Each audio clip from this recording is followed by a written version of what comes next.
હમણાં એક બેને કીધું, હે કે તમે મને એટલો બધો પ્રેમ કરો તો કે હા હું તારી વગર નહીં જીવી શકું. તો કે તમે મને એટલો બધો પ્રેમ કરો, નહીં કે હું તારી વગર જીવી નહીં શકું. તો કે હું મરી જાઉં તમે શું કરો?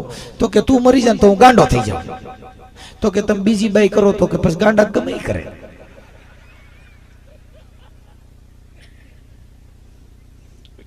ગાંડી જોડું નથી પછી બીજી.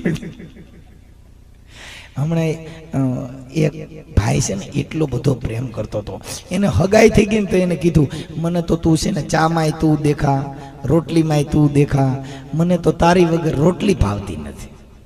એક છોકરું થઈ ગયું ને 65 વર્ષના વાણા વાઈ ગયા ને રોટલીમાં આવ્યો વાળ. એટલે મને કીધું, એ તને દેખાતું નથી આ તારો બાપ ઈ કે રોટલામાં વાળ છે? ઈ કે હે? તો કે હા તે તો તમે ગીત ગાતા હતા, તેરી કાલી કાલી जुल्फे में. અટાણા એક વાળમાં આવું કરો છો?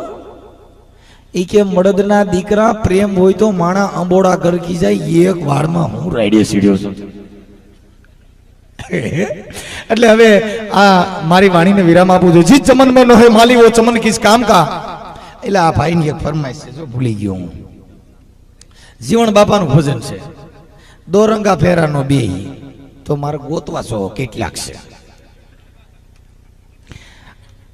આ ભજનની અંદર હિસાબ કરવો પડે. દાદા જીવણે કીધું દોરંગા ફેગર નો પણ હારો માણસ કોક જોડે થાય ને, મને દોરંગામાં કેમ કરવું? બીજલ બાપાએ કીધું કે બાપુ કોલસાને ઉજળો કરતા બગાડ્યા ઉલટાના ચોખા નીર, ઈ રાખની હારે હાલ્યો જાય નકી નીચ કે નકી બિગાડ્યા બીજલા.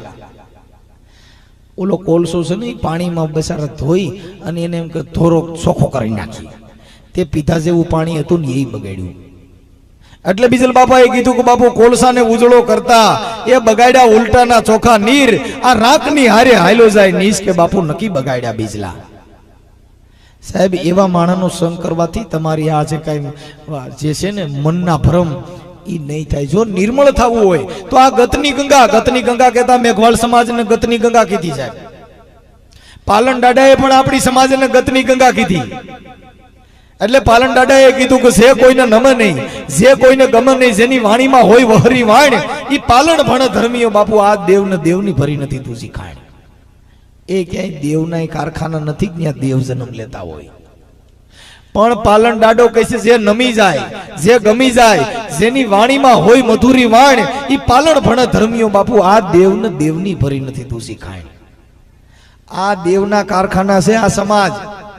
એ આ સમાજની અંદર સંત સવૈયાનાથનો જન્મ થયો સાહેબ. આ